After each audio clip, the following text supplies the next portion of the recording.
saying, yes, we employ people on this podcast. There is a staff here that relies on this money the same way all of us rely on money from this podcast.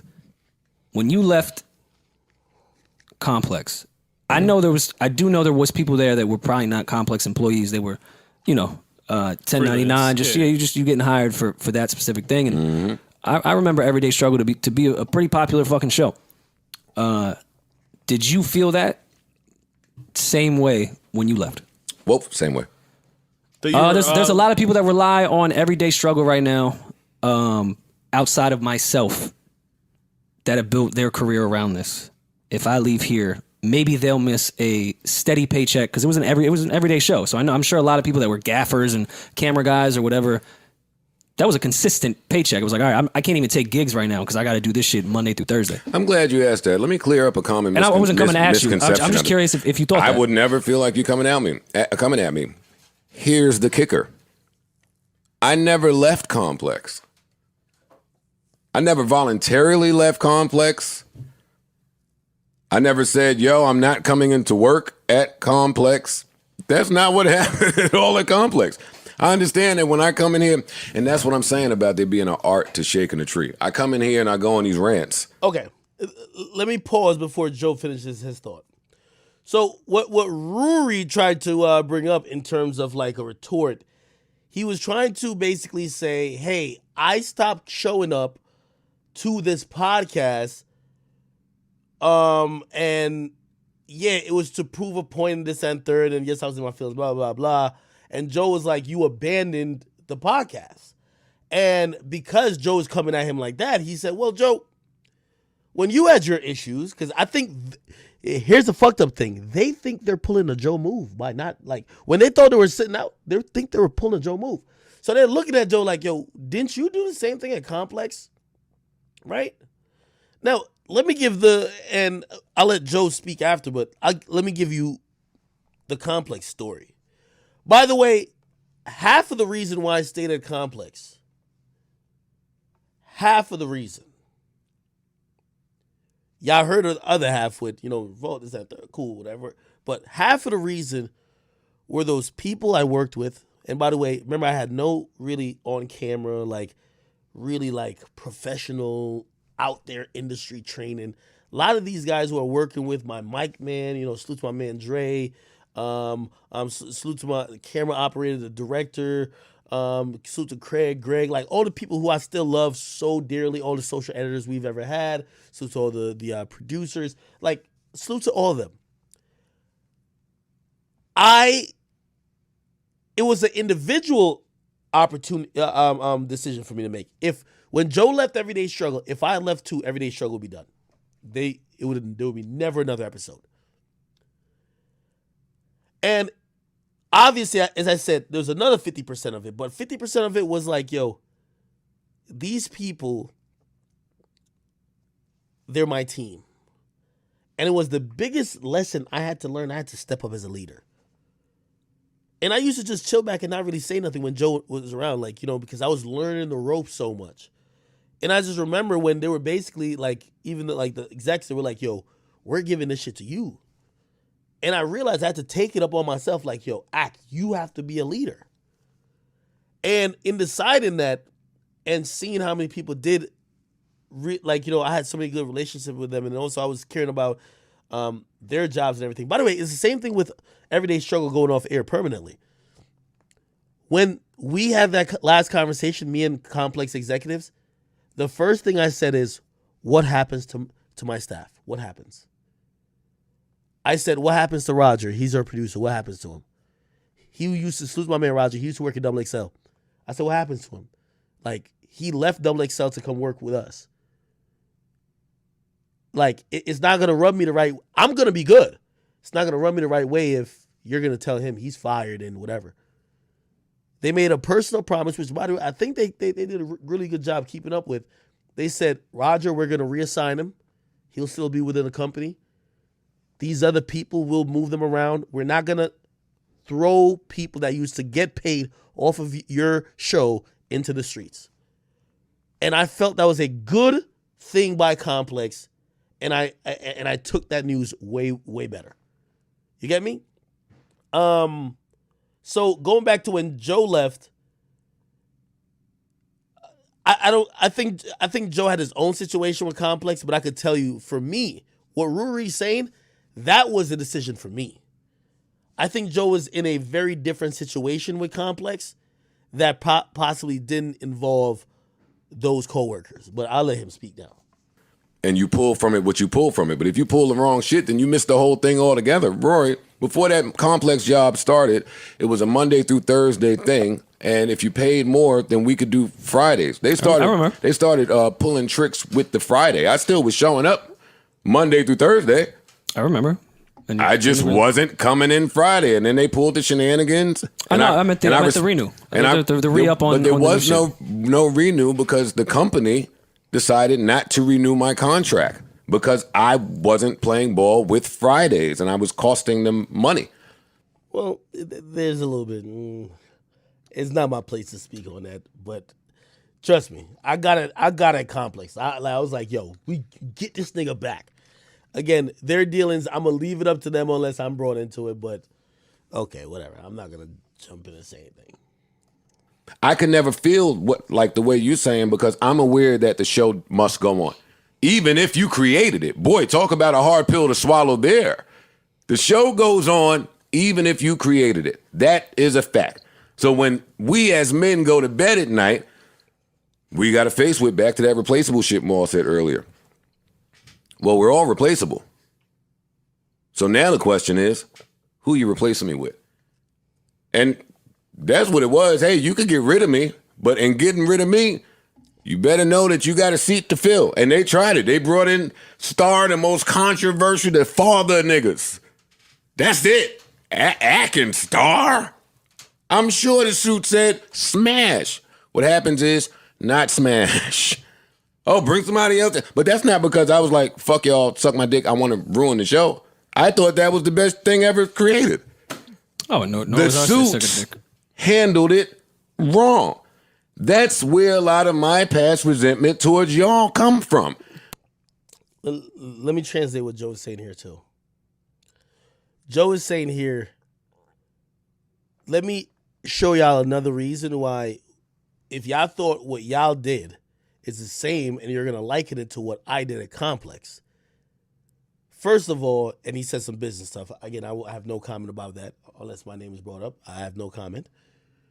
Then he said, secondly, everybody could be replaced, but I'm down to take the bet that I wasn't going to be replaced as easily by Complex. He's basically telling these niggas, y'all were replaced. Y'all ain't me. When Joe left, yes, stuff looked different. When y'all left, okay, the core was upset, but the show continued. If you're not Joe, you can't just dip. That's what I keep saying. You have to be that talented to be pulling certain moves. I don't agree with about 89% of what Joe does when he negotiates or gets in a contract with any company, especially of recently. But unless you're Joe Budden level talent, unless you're Joe Budden himself, you can't do certain shit. It ain't fair. This is a merit game. You got to be able to have the talent or have walked the walk that you could be in certain positions. That's how it is. But because I have 20 years of seeing how the suits treat us, and I don't do y'all like that. And if y'all don't know that, and if y'all don't feel that, and if y'all don't see that, and if y'all don't trust and believe that, then yeah, we got a lot more problems than you inviting me to your hands every week. That's the least of the issues. Okay, so I don't want to accuse you of dancing. Give it to me. But from my understanding, from what I believe is recorded and on this podcast and was a big deal, yes, you did leave Complex because you felt the business dealings there when I believe it was a Spotify deal. By the way, if this is Rory basically telling you that he attempted the same thing Joe did by not showing up to the podcast. He's basically saying, wait, why when I did it to you it's wrong, but when you did it to Complex it's right? So hear what he said. When you left Complex, it's because the business dealing wasn't right. Why would he say that unless he's basically hinting that I left that the business dealings wasn't right? Again, I'm just only pointing out very obvious facts. Maybe a Nike deal or something where you wanted to have On Fridays. you wanted to have some type of revenue within each ad play. Yes. So there was a problem within the business. No, but wait, then you left wait. it. Let me add something to you. Let me add something to you, So- just so you know. Back to the art of shaking the tree. And I wasn't there. I'm So giving this to asking. you, I'm not saying what and happened. you could keep this Just going. from what I remember you telling me. No, it's much deeper than that. Okay. I thought that they were getting money that they would not be able to get without me. This is a great conversation. Joe is talking over this guy's head. This guy is saying, Joe, I did the same thing you did at Complex. Joe keeps telling him, what I did is because I knew I was the nigga.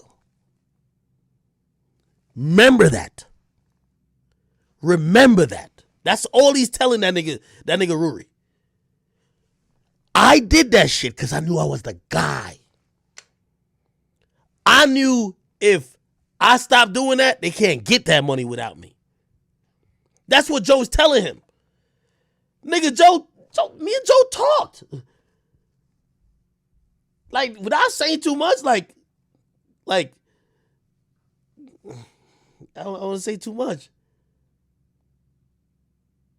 But Joe he put in a bet that he called, me and Joe used to have all these conversations. Joe called me and said, Ak. As I said, the day that Joe found out that's what Spotify paid Complex, and then he knew what he got, and I told him what I got, Joe said to me, Ak, it was a huge deal. He says, Ak, Spotify doesn't give Complex this money if it's not Akademiks and Joe. It's not because of Complex. It's Ak and Joe. They want us on a Friday, but it has to be me and you. And he said, Ak, these niggas ain't about to play us with that. They're getting this and we getting this. He said, you know what? We're not contractually obligated to do that. They came approaching us like, hey, we're doing a show Monday to Thursday. Hey, could y'all do Friday? And he was down to do Friday. But when he found that out, it was like, nah, I changed my mind. But now you're not playing ball. And me and Joe was like, yo, Ak, don't, like, hey, if you don't do it, they're fucked. Now I'm going to be honest, and you could think of me whatever, but I looked at it, whatever, and I this whole shake the tree shit, I was like, before I really, like, when niggas offer a contract, right? When you sign it, you think you that is some indication that you think you have gotten paid for what your worth is. If your worth happens to be greater, I believe you wait till the next contract renegotiation and you tax these motherfuckers. So I was waiting for that. I ended up doing it. I believe, and I think really how the story goes is like Complex had to amend their deal with Spotify because Joe was right. The deal that they signed for that big lump sum of money said Joe Budden had to be on screen with Akademiks. So when it's only Akademiks and there's no Joe Budden, that original deal is null and void. They had to almost come up with an alternative deal that says Akademiks and another celebrity guest. And again, that's clearly different than what Everyday Struggle was, Ak and Joe. That's one of the times, I could be honest, that Joe bet on himself. And truth be told, he was right. Now let me ask y'all. Do you think that, let's say Joe made nice for Spotify. Do you think that Spotify would give him less money if he had replaced Mealy Mall and Rory with the two new guys, or would they give him the same amount? If I'm a betting man, I'm gonna say the same amount. That's why Joe is talking to Rory like that. He's saying you can't use a Complex situation to mirror your own. When I left, Complex couldn't get the same for their shit because I was the nigga. You're not the nigga here. I could get the same amount for this podcast with you here or not here. Bingo. Rory doesn't get that. He's still trying to liken it to the Complex situation. That's what happened.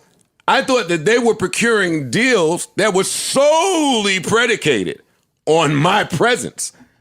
And I had to go do a lot of snooping around, barging in offices. Again, with information. He found out how much the deal was. Talked to enough people to be like, wait, have they ever done deals like this before with y'all? No? I wonder why they're doing this deal now. Oh, they like the interaction of you and Ak. Oh, shit, they like Ak's platform. They like what you've been doing with your podcast and other things and you media personality. They want both of y'all with the Spotify logo over it. You got to give him that. Smarts. These niggas think that their worth to the Joe Budden podcast is equivalent to Joe Budden's worth to Everyday Struggle in 2017. Talking to people I wasn't supposed to talk to, just snoop. You know the fucking game. To get the information and decide. Let me just tell you this. The reason why I've gotten everything I've gotten, materialistic wise, money wise, this and third, is not being delusional. It's not being delusional. This whole concept I see people running with on Twitter, and I blame Joe a little bit for this. Know your worth, know your worth. Everybody think they're worth $1 billion. How do you properly gauge your worth? The highest offer is your worth. Or you could not take it, but it's still your worth. Nobody's offering more.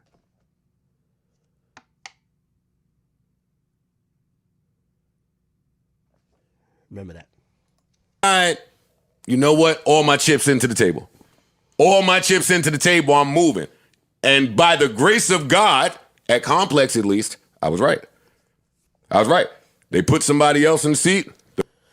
I'm only going to stop Joe before he says this, because one part he's omitting is that Everyday Struggle would have been on for 20 plus years. And by the way, this problem happened even while Joe was there. Joe knew. We kept getting information from Complex to say their sales team was having a problem selling a hip-hop show that was unscripted, that was basically off people's opinions, that involved cursing and very cultural conversations. They could get $5 million for a sneaker episode, for a hype beast episode, for something that seemed a little cleaner, but two black men arguing about hip-hop, cursing, talking like they were in the barbershop. And even then, we even said we could stop cursing or we'll get our editor to fucking edit out all the curses. The sales team was unable to secure a lot of ads that could complement the content. That's why when me and Joe, even though we're averaging 500,000 plus views per daily episode, we had 0 ads. The sales team, for whatever reason, was unable to do that. That's one of the things me and Joe talked about in length. That's one of the things he did not mention. That problem didn't only exist with Joe there. When Star came there, when Wayno came there, it was very difficult to get in on sponsorships. Think about it. Every day on the sticks that's coming back. I'm headed to Complex next week, so you'll see me up there. I'm headed to Complex next week. I'm gonna be filming on the sticks, and they love that show. Oh, great! It's a video game show. Like, hey, it's not gonna be too wild, like shit. even we do edits, but we send it to to the advertiser that they could look at to make sure it's okay. I obviously operate certain ways to make sure the person who's paying a lot of money is not fucking, you know what I mean? It's not Twitch. I get it.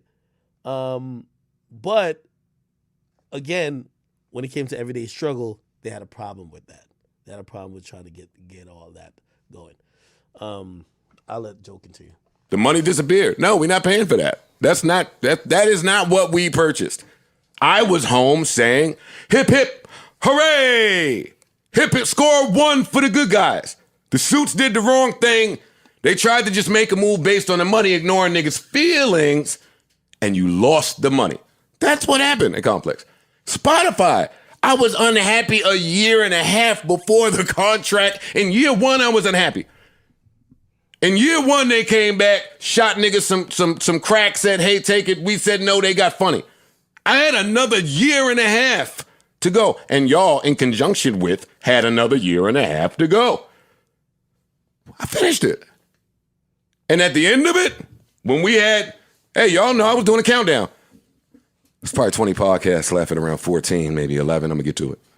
Right? Y'all remember? We was there, right? Yeah. At the end, after I had carefully weighed 20 million things, one of them being what the fans always go to, well, if you treat one of your employers like that and you get out there and do one of your rants, then you're ruining your business. Running with this Charlemagne fucking fuckity fuck shit. It could never be more wrong. Every time I come in here to do it, as I explained to Rory, and this is not arrogance or ego, it's just how much thought is involved when I'm shaking the fucking tree. Every time I come in here to do it, go on one of them rants about one of these fuck-ass companies that's fucking black people, that's fucking white people, don't care about the creators. Hey, I went inside, I peeked behind the curtains. This what's going on, y'all. I put my reputation at risk. I put my relationships at risk. I put my business at risk, my ability to feed my children at risk. I put future endeavors at risk. This ain't just for the fucking living room managers in the YouTube comments, fam. My life is dedicated to this. It is carefully vetted and sourced. Fuck Spotify. I say it now. Know why? Because I already spent the millions of hours it takes. Hold up now.